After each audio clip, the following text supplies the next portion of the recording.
Welcome back to the Perfect Body Zone. I'm here with Sarah. How are you? Hello, I'm very well. How are you? Very good, thank you. Thank you for coming on the show. No worries. So tell us a little bit about yourself. So my name's Sarah. I am an online coach, but I have a background in powerlifting. I'm also competed in my first bodybuilding season last year, and that's about it on the gym side. I do a bit of like gym photography and bits and bobs. So Nice. if I'm not in the gym, I'm behind the camera. So Behind the camera. Yeah. And you said Canon as well. I am. I'm a Canon girl through and through. I'm loyal. So how did your first comp go? Went really well. So I decided to. I did a photo shoot in 2021, and then I did a growing phase in the middle, and then in 2022 I decided to do another photo shoot to see kind of how much I'd grown. Started that in April, and then by June I was like, this isn't enough. This isn't enough for me. No. A girl that I competed with back in 2020 with powerlifting was actually doing a show in October with PTA, and I was like, I'm 7 weeks out from that show. I can do that. So it gave my coach a coronary heart, issues. And said, I'm going to jump on stage, and he was really supportive. So we were 6 weeks out from the time I decided to compete. Wow. And yeah, jumped in on a stage of about 10 or 11 girls. I placed third. Nice. My first show, and it wasn't a first timers either. So, and I just kind of thought, full send or nothing. Yeah. Yeah, really pleased. Really pleased. And then I went on to compete with FitX a couple of weeks later. But with that one, again, I only decided to jump on that stage 48 hours. Oh, just last minute, yeah, lovely. Again, I've got, there's a lot of reasons why my coach will say he's going grey. I am probably the main reason for that. But I'd literally only just come back off holiday from an all-inclusive on the Monday, and by the Saturday I was on stage. How was that after a holiday? Because obviously, all-inclusive holiday, I don't know about yourself, but I binge a lot. To be fair, I was quite well behaved, but it was nice to kind of pull back and relax on holiday. Yep. But yeah, I just kind of, as soon as the plane landed, I was back in routine, and then placed second out of 6. Oh, wow. And then went on to British Final 6 the week after that. So that's a lot of back-to-backs. A lot of back-to-backs. It's just as kind of there's a running theme with me, and it is like full send or nothing. Go hard or go home. Yeah. Really. But, yeah. And now you've stopped for a bit. Yeah, so taking this year off, so the judges' feedback was either to go into figure, or to continue to develop into wellness, which is the class I compete in, which is like a lower body dominant bikini. So that's what we decided to do. So I need to take a good kind of 18 months off to grow my lower body a little bit more. Yeah, and training legs. Legs, I'm going to do that one day, Yeah. I just thought I'd leave that one out there. I'm guessing you watched some of the other podcasts, right? I was talking to a couple of guys, and I was like, for the first year, I didn't even do legs. Do you know what? That's so common, though. You see a lot of, and I think it might come from a confidence thing. I think some guys are like, well, I'm stronger in my upper body, so I'm going to take advantage of that. Why not? And it's similar for girls. Girls are stronger in their lower body. Great legs, yeah. So they won't train upper. It does happen. It's just not very beneficial, I think, for a lot of for dudes to look like an upside down bowling pin. It's very true. But I like to refer to them as the Johnny Bravos. Yes. So Johnny. So much. Funny you should say that. My mother and aunt used to call me that when I first started training. Did they really? It was just always upper body. Oh look, here's Johnny Bravo. Funny guys. I mean, he is cool. So there's nothing wrong with that. Have you got any comps coming up? Any ideas?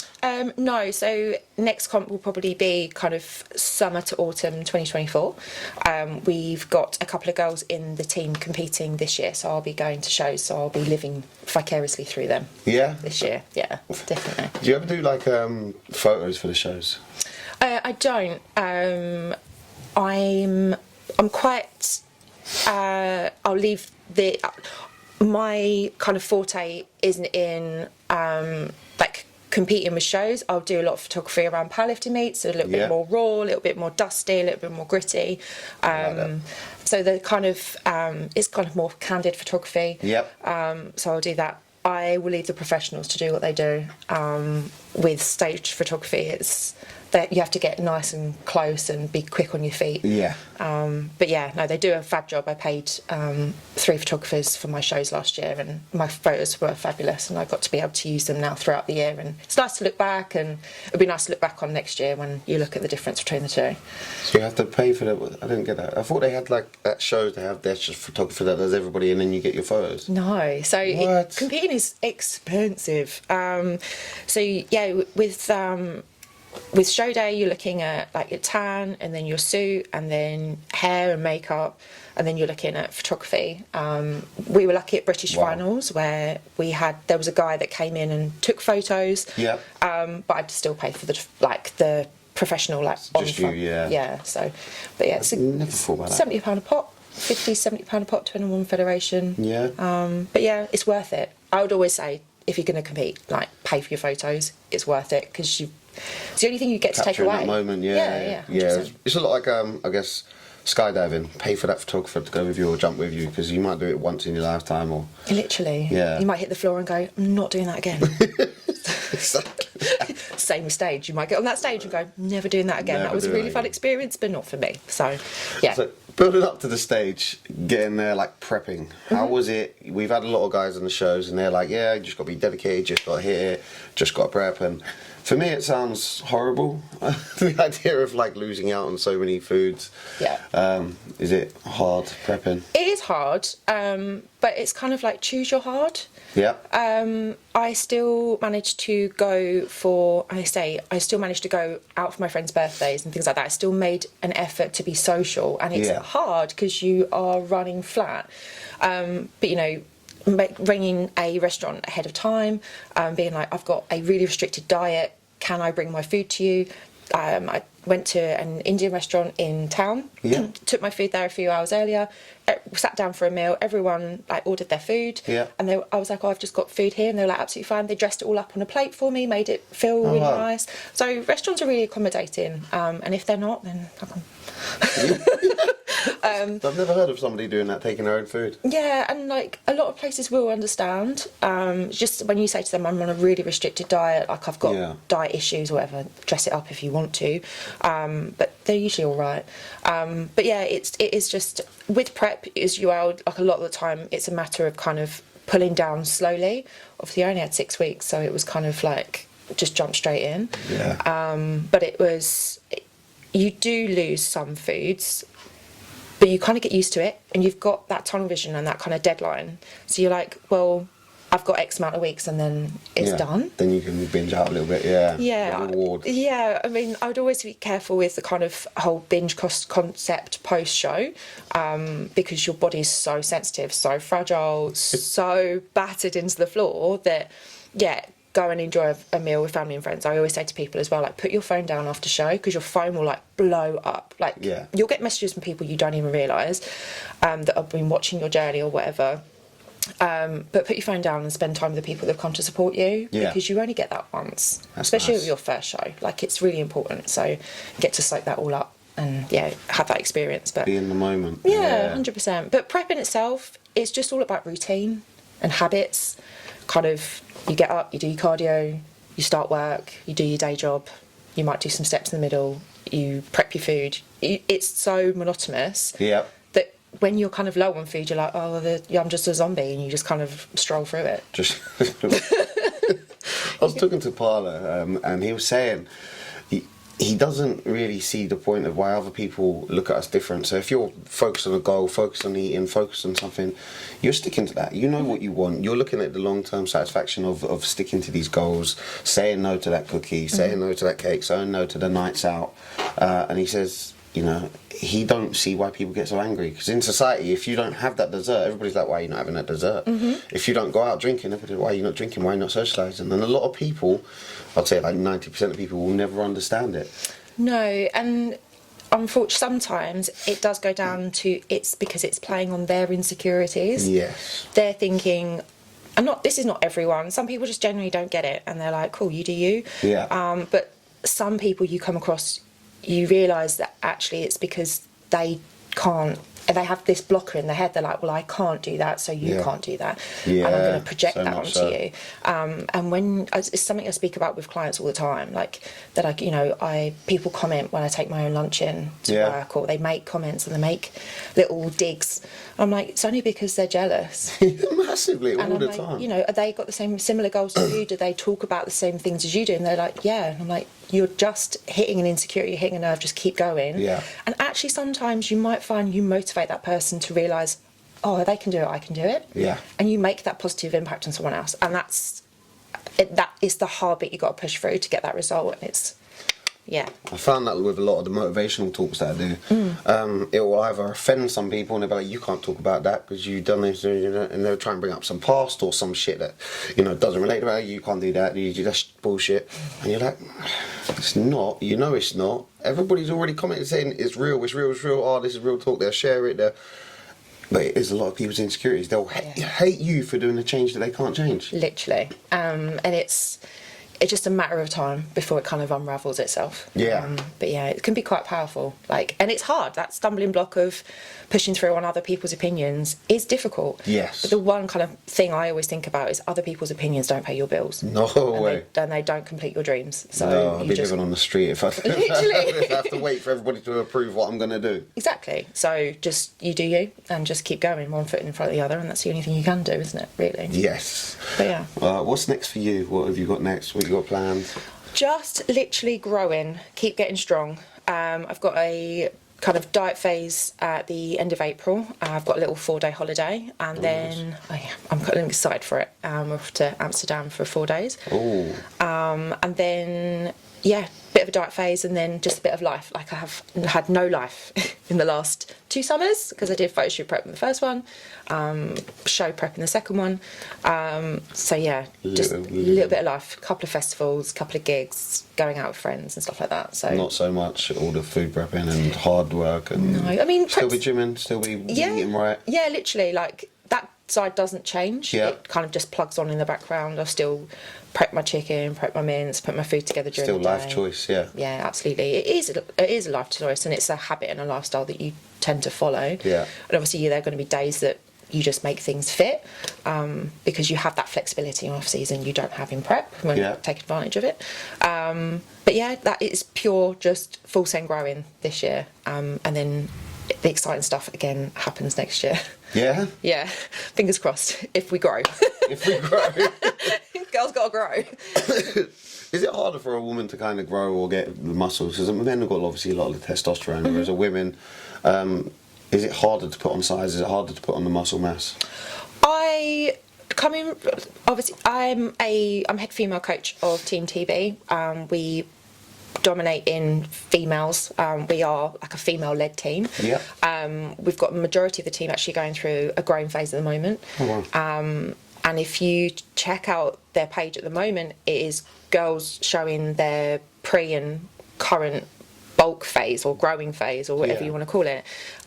So I would say no. Like the rate those girls are growing, like their lowers are growing, their delts, their back, it is nuts. And they're natural athletes, majority of them, to my knowledge. They're not, some of them aren't my direct clients. But, it is hard work. It's getting down, pushing yourself, learning how to train to failure, because that's not an easy concept. Training to failure? No, people train to that number. I've got to do 8 reps and I'm done. Mm-hmm. Wait a minute. Did you feel pain? Did it hurt? Did it stress you? No. But I got my number done. Yeah, literally. Like, we ain't training white wet wipes. No. No. Where can people check that out? What page is that? That is Trained by TB, or at Taboo Dehane, or I do share some of the stuff on my own Instagram, which is at Sarah Jennifer Jane, which is spelt really awkwardly, 2 N's, 2 F's. Y in the Jane. But yeah, it's fantastic. I'm really proud of the girls that we have on the team there, and they do nothing but support each other as well. And I think that level of community is really important, especially being a female in the industry. Yeah. That girls have that community that they can kind of push each other and motivate each other on. Yeah. But yeah, no, I wouldn't say it's harder for girls. I would definitely say, as long as you're eating your food, you're training hard, you're doing the do, you're ticking your boxes, results will come. Yeah. No one does the work and doesn't get the result. No, in the nicest way possible. No, fuck it, I don't care if it offends. Do it. Do it. You're with me. Those fat, lazy fucks that get down the gym and they give excuse after excuse after excuse, like, hey, Fats, I've been down the gym and it's not working out. Okay, what'd you do? Went on the treadmill for 20 minutes, went home, don't know why I've got no muscle. The fuck are you talking about? You're not training for muscle. Yeah, you look like, one, your trainers off, what's your diet like? Well, I had KFC, I had McDonald's, I had like so many people I know who are just giving themselves excuse after excuse after excuse. I've been dirty bulking for 6 years. No, you've been eating shit for 6 years. Fuck you. Your habits.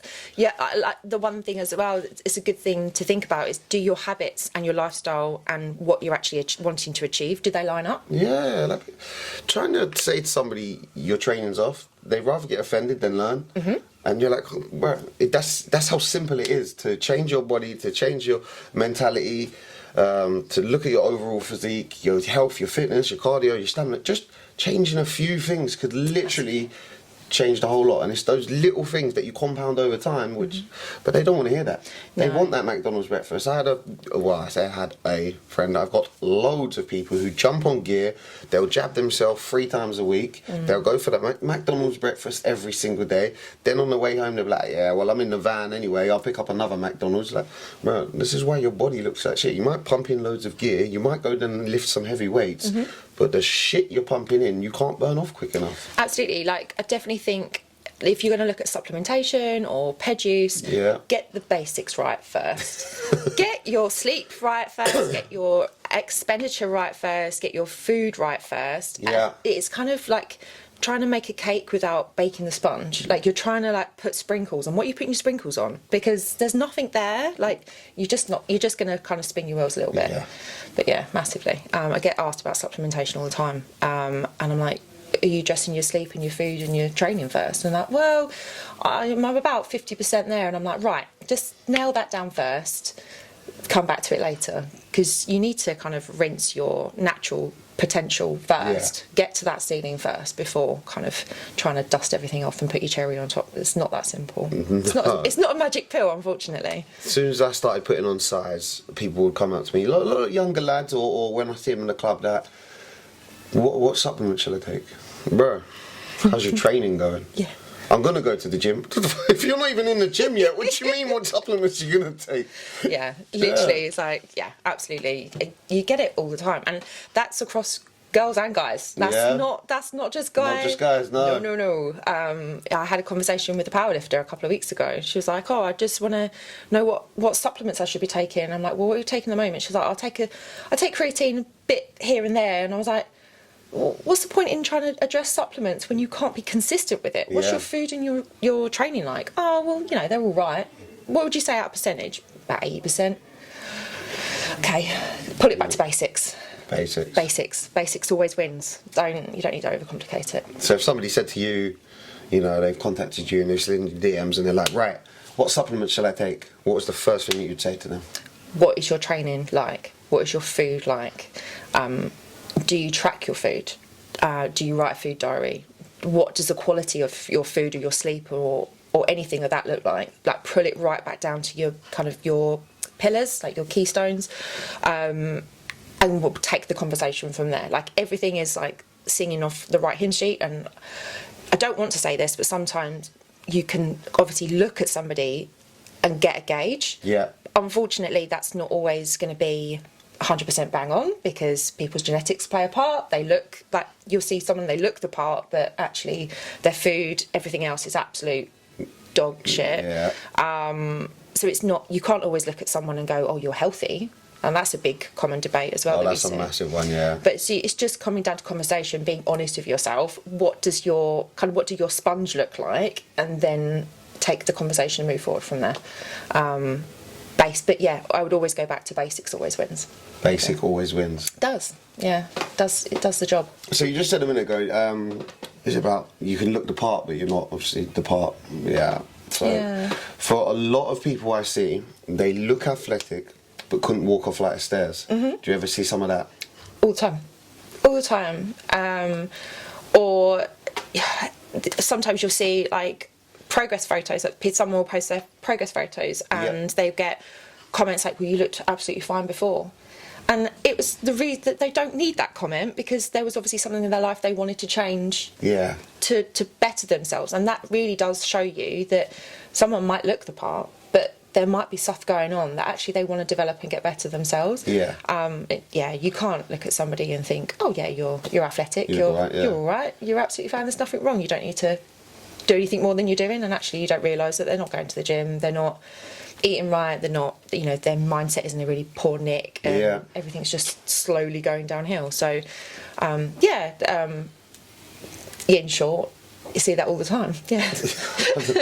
Talking about mindsets, a lot of people don't realise that the gym is one of the cheapest therapies. It's the best for the mental health. Do you get that with a lot of your coaching clients? Do you get a lot of people come to you and be like, oh, my mindset's gone? Do you just prescribe gym? Yeah, I mean, I work with a variety of like gym and lifestyle clients. So I have girls that come to me that say, I've had another girl come back to me this week that will say, I've gained a lot of weight, I've had some issues with my mental health, I've worked on that, but I feel like to better that I want to go back into the gym. I'm not ready to go back into the gym because I've gained so much weight, and I feel like people are going to be looking at me. I'm like, right, let's work on that slowly. So she's got kit, we'll work at home, and then it will be the 1% mentality going back into the gym. So go back to the gym, go walk on a treadmill for 10 minutes, get your bearings, leave. Go back, do 10 minutes on the treadmill, do an exercise. Doesn't matter what exercise it is, you pick it, and if you feel comfortable, carry on, and if you don't, leave. And it's just building that time up, building that confidence, getting out of that comfort zone massively. But yeah, it's you release all sorts of great endorphins when you train, so massively. It's a big thing. I think it's really underrated by people that don't utilise the gym. A lot of the talks I've had with people so far, whether that's on my own channel with motivational stuff and mindset, or on this podcast, it is a lot of over prescribing mental health medications and antidepressants, when a lot of people would be better off eating better because of gut health, which affects your mental health. They're connected, right? You got drinking more water, which people are like, that's never going to help. Trust me, it will. And going to the gym. If those three things were just implemented, or exercising, even you go for a run or a bike ride or whatever it is, those three things could stop you being on the antidepressants, could stop you keep going to the doctors, could stop you going feeling like shit. And I think it's like, people don't realise how easy that is to put into your life, like you say, slowly and surely. Yeah, literally. I mean, it will go back down to just getting outside, getting a bit of vitamin D on your skin, like fresh air. If you live in a part of the country or the part of the world that you can go out and walk, utilise that. If you can't, there are multiple ways that you can go and walk in a gym, or walk somewhere, or walk with a friend. Walking is so powerful in itself, let alone like just being in a gym. You don't need to follow fad diets, you don't need to do all that kind of stuff. You mean those skinny coffees don't work? Don't even get me started. Don't even get me started. I was going to jump on one of those next week, skinny coffees. You crack on, babe. You do. No comment. It's addressing the basics. Making sure you've got good stuff going in. Like, the biggest thing I see when people want to lose weight is they want to eat like children. I want the chicken. I want to have chicken nuggets. I want a donut. I want this. I want that. I'm like, but you're 34. You're not 12. Like, get out of it with your turkey dinosaurs. You can have that. If you want to do like calorie allowance for yourself on a Friday, and you want to have a donut and a glass of prosecco with the girls, you crack on. You don't need that every day. Like, does that line up with your goals? No. Like, I think that goes down to a lot of people's lifestyles. They hate their lifestyle, they hate their job, they hate their relationship, they hate their career choice. So one of their escapes is that donut and that prosecco in the evening, because it makes them feel good for that moment in time. 100%. But then it makes them feel shit when they get a little bit of the muffin top. And it then goes back to does it line up with your goals? Long-term goals, short-term satisfaction. Massively. I had issues. I've spoken about it before, but I had issues with alcohol. When I first started with my coach Tar, we started in the January. It was only by April that I was like, I'm going to be honest, like, I'm having issues here, and the reasons why I'm being a pain in the arse and uncoachable, and like slow, steady progress is not really going steady. I'm just chucking it down the bin. It's because I'm having a glass of wine, 2 glasses of wine every night, because that was a previous coping mechanism, and then it was working out how to pull back and how to cope in different ways. 100%. So hard getting out of those long-term habits. Yeah, it's really hard. Once you've drilled them in for so many years, to then say, oh, do you know what, actually, if I just don't have that, it's just lifestyle. Yeah, and it's like, well, what's the worst that can happen? What's actually going to happen if you don't use that coping mechanism? I mean, sometimes it allows your brain to think, and that's what people are trying to numb, and I get that. But it's working a way to kind of slowly pull yourself out of that, finding a different way to cope. So instead of having a couple of glasses of wine on a Friday, I'd be like, right, I'm going to go and have a squat session on a Friday. What's that? What's a squat session? Yeah, I thought that. I said it, it left my mouth, and I was like, oh, he's not going to know what I'm talking about. I don't have a clue what you're talking about squats. Squats, not for me. But yeah, like, I'll just go to a different bar. Like, do you know what I mean? Yeah. So yeah, it's, that I think puts me in an advantage. Like, I can empathise with clients that come to me and say, you know, I can see it when you have someone that says to you, oh, I'm doing all the work and it's not working. And you're like, what else but there's a day every week where your weight is spiking. Like, what is going on this day? And 9 times out of 10 it will be, oh yeah, well my boyfriend's brought home a bag of sweets that he knows I like, and oh yeah, he's brought a takeaway home, and you realise you've got an unsupportive partner in the family. Damn boyfriends. Damn them. They love being feeders. That relationship, if you get into that relationship, you can get real comfortable real quick. A lot of people do. They're like, oh, I wasn't this size, but I got into a relationship. So you both become little fatties? Yeah, and with girls, like, we can't eat as much as men. I know that's going to hit a sore spot, but girls, you can't eat enough, that's the same as men. You can't. I'd love to. Yeah. Like, my food is nowhere near my coach's. Nowhere. Like, it's heartbreaking. But yeah, the reality is, and obviously when people get into relationships, they'll go half and half on the Chinese. Yeah. You're going to make more than he is, so it's yeah. So when you find new love, when you find a relationship, or you start dating and getting comfortable, watch out, because that belly will be creeping up on both of you because you're both comfortable. Exactly, and the important thing is to kind of rein those habits in. Like, if that's something you're aware of, and that you don't want to happen, all right, cool, have a Chinese once a week, once every 2 weeks, or probably not once a week, but you know, have a date night set up in plan in mind. Like, doesn't have to always be around food. Go to the cinema, like, that's a crazy concept for people. I know, having a date night that doesn't around food or alcohol. I know, right. But can do it. Trust me, doing it on prep. It was, you know, for me, it was going to cinema with a Pepsi Max cherry and sorted. Lovely. I remember one of my first, I took a lady on a date a few years back. It was Go Ape. Oh yeah, I love that. Amazing. Yeah, really good. Such a good, that's such a good day out. I love a bit of Go Ape. Which one did you go to?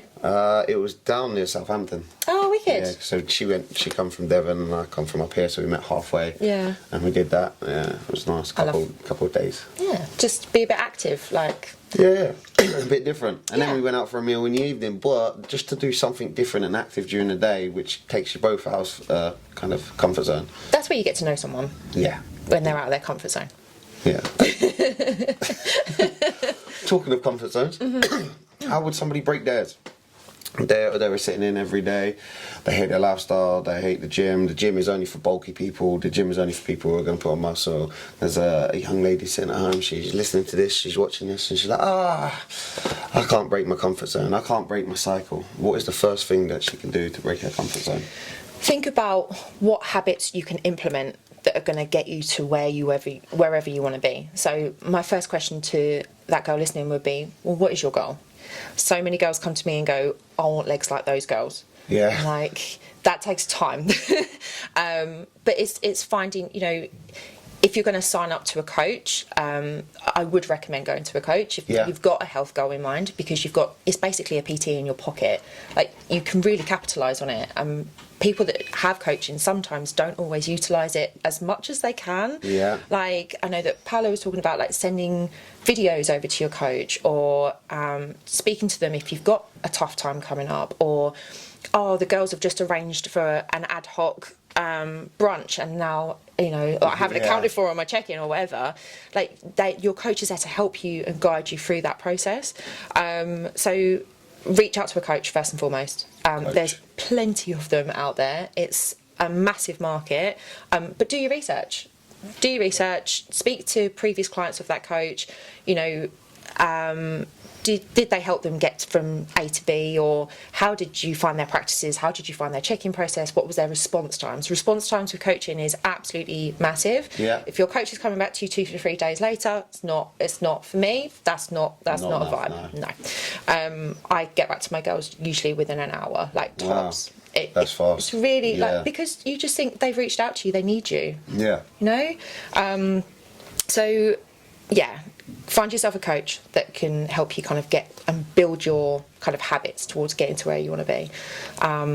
For me, it's going to be a matter of then going, you know, what are we eating? Are we moving? Do we want to go to a gym? Are our goals kind of muscle building? Yeah. That kind of thing. So it's kind of, but speaking to a coach is going to work all that out for you. Yeah. Because otherwise you're going to have like 1,000 things going through your head, and it's going to be hard to kind of put them all in order, right? So pay someone that is qualified to do it for you. So yeah, a lot of people don't realise that they're not just paying for a coach to just make them look good. They're paying for that accountability partner who's checking in with them. That person who's going to give you that motivation, give you the kick up the arse, give you those diet plans, give you those diet ideas or food prep plans. There's somebody who's always going to be pushing you in every area of your life. That's like nutrition, that's workouts, that's checking in, that's holding you accountable, that's pushing you forward, giving you the motivation, giving you that get your ass up today, check in. Yeah, a lot of people think that you just go to a coach because you're going to a comp. No, not at all. Not at all. I've had coaches within powerlifting, obviously, and within physique. I've been with Tar now for over 2 years. It's probably the longest I've stayed with a coach because, you know, you just need to find what fits and what lines up to your goal. Yeah. You know, leaving a coach isn't always a bad thing. Although people love a bit of tea. It's not always a bad thing. It just might not fit you anymore. Like, you know, I had a fantastic powerlifting coach, one of the best in the UK. He's absolutely incredible. But when, you know, my kind of goals were going back towards physique, you know, that's where I had to move. So different coaches for different areas, 100%. Or different goals. Yeah, absolutely. That's nice. So if somebody wanted to get hold of you as a coach, where can they find you? You can find me. My handle on Instagram is Sarah Jennifer Jane. That's SARAH JENNIFFER Jane JAYNE, or Trained by TB on Instagram. Nice. And you do just any coaching, or is it just specific coaching? It's any coaching. You can. My pre-inquiry form is in my bio, so you can always drop me, or just drop me a DM, and we'll have a chit chat. I knew I was going to stumble on my words. That outtakes a lot. So we can just have a chat, a free consultation, no obligation, and then we can just see if, you know, we line up, if there's anything I can do to help. Or also, there's another thing, like, if I can't help, I will find someone that can help you. Because well, you've been in the industry, so you know people that will be able to help where you can't. You can pick up. Exactly. And you need to help each other out, because where my expertise might kind of be not the best. I know someone that's going to be able to help you. You're going to be able to help it. In the end, you're going to be able to help. Exactly. Yeah, it's important. Another question is, how important is food prep? Oh, this is controversial. Honestly, I go through phases where I meal prep and when I don't. My coach can vouch for this as well, because I'm like, I've got a busy week this week, or my mindset's not been like last week. I'm just going to meal prep my food, and then I know what's there and I just eat it. But for me, meal prep, I will meal prep my protein sources, and I'll cook my carb sources fresh, because there's nothing worse than a cold potato. Yeah. There is nothing worse than a cold potato. I tell you that for free. No. But yeah, I'll just cook my chicken or mince or whatever it is. So you partly food prep, and then the other half you'll cook fresh. Yeah. Like there's certain meals and things like that I don't want to eat cold. That if I get home from the gym, then I'll just, you know, if I've got 20 minutes, I'll just whack everything in the air fryer, bish, bash, bosh, it's done. But yeah, throughout the day, if I'm busy, I've got meetings, I've got client calls, etc. Protein sources or oats for me is just easy, just prep all together and whack it on, it's all done. Or if I'm in the city for the day, then I have to meal prep. Or I have to account for where I can get my food out and about. I might put into my fitness bar, I'm going to have a bit of protein, carbs and fats from a protein bar that I know I can pick up, etc. So Yeah, I wouldn't say it's fundamentally key, but it does depend on your lifestyle. Yeah. If you're getting up at 5 and you're not going to get home till 8, you're busy, it's going to play in your favour. Yeah. Big time. Big time. A lot of people say to me that they can't food prep because it's too expensive, which okay, keep giving yourself the excuse that you want to. Shut the fuck up. Yeah, no, I wouldn't say it's expensive. No. I mean, obviously cost of living and things like that, but fundamentally you're just thinking about a protein, a carb and a fat source, and a bit of veg or some salad or something green, something healthy to go in there. But yeah, like prepping some wraps. It blows my mind the excuses people come up with when it comes to food prep. Too expensive. Haven't got enough time. They haven't got enough time. Yeah. You're cooking one large meal rather than 6 small meals. The way I used to do it would be I'd have my dinner and then I would make double that. Yeah. And then put the rest of it in for lunch the next day. Yeah.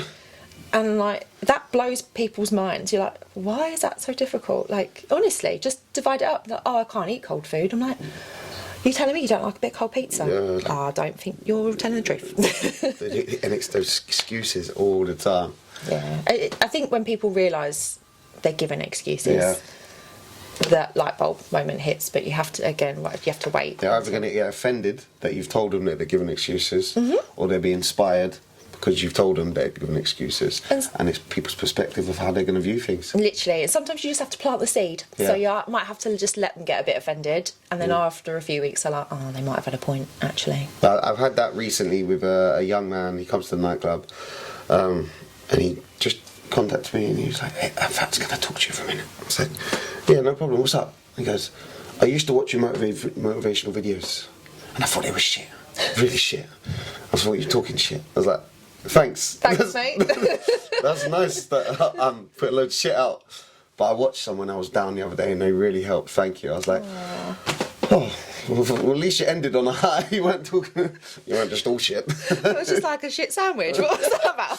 It was like, it really did help. I ignored them for so long and it really helped when I needed them. I was like, no, that's lovely. Good. And it's nice. A lot of people do change their mindset over time. They see the progress, they see the things you're doing.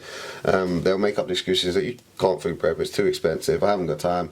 But when they see results, they're like, actually, I might have to try that shit that they're doing. I might have to go to the gym because it's getting them that workout. I might have to get the coach because they're getting those results with a coach. Yeah. So after they get that kind of arrogant kind of, not for me, fuck that. More excuse. Literally, would like going back to that coach kind of point is I've seen people come into the gym and I've been one of them. Like spin my wheels hard. Yeah. As soon as I took a coach on, leveled up. It was like boom. It's mad. Like the progress you can see because you're being held accountable. To it. And it's something that might take you a year, could actually take you 4 to 6 months. And it could just be quite quick and just getting on and doing things properly and having that resource. It's essentially you're getting that person who can see the way out of where you can't see because they've got the years of experience, whereas you're stopping at that plateau because you haven't got to that point ever before. Yeah. Where they've seen people go from that point and go in different directions to get past it. Yeah, they can see your sticking points. Yeah. They've seen from a third party perspective. Like you'll get girls that check in at the weekend and they say, oh, I've had a really shit week, and I'm like, actually no. Like this week you've weighed in every single day this week, and so we've now got an average, we've got data. Yeah. 4 months ago you'd be like, Sarah, if I'm going to sit on those scales, I'm going to have a meltdown. Yeah. Like, wow, like that's a mental shift. Like to do that in 4 months, that's crazy. Or to be sending me check-in photos when before you were like, oh, I'm not sending you check-in photos because I feel like shit. You know, it's a mental change, and sometimes it's not always going to be physical. Sometimes it's not always going to be the weight you lift in the gym, but it will be something else and sometimes just as a coach giving that third party perspective, or even getting it myself. Like sometimes I'm hard on myself and I will be like, well, what about this? And you don't realise it. So it's it's a lot more than people realise, massively. Just ending up, we're in a protein shop, we're in a supplement shop. What free supplements would you advise for somebody if they wanted to, I don't know, work out, lose weight, get in the gym, they want to get some sups in? Good question. For me, it would be I'm going to follow suit, would always be a whey isolate. For me, it's always going to be Cytec. Anyone that knows me, I love Cytec. I've tried others. I'm not a fan. No. No, I am loyal. Yeah, yeah, Canon, Cytec. I am loyal. Yeah. It's nothing but consistent. For me at the moment, if I am, but where I'm growing, would be like a dextrin, like intra carbs, especially like between heavy lifts. Yeah. It is the magic powder. It does help, especially if you've pushed yourself to failure and you're flagging. Having a bit of dextrin, sipping that throughout your workout is just going to be an Seems absolute very common, yeah, dextrin, game yeah. changer. Either that or like 80 grams of Haribo or some Lucozade Sport will also wow. do the job. But dextrin for me is the one. And a good pump workout. Pump product. Yeah. That I'm not so loyal to. I'll No. flit around. As long as it's a non-stim, for me, I'm all good. Non-stim pump. I train in the evenings, so for me it's Oh, you're going to take all that and you're going to be sitting up all I'll be night. wired otherwise. Beautiful, thank you very much. No worries. Yeah, and where can they catch you online again? My Instagram handle is Sarah Jennifer Jane, or at Trained by TB. Beautiful. Yeah. All right, guys, we are out. Thank you very much for coming on. Thank you for having me. Thank you. Get all your supplements at Perfect Body Zone. All the links are in the bio. We're out for now. Peace.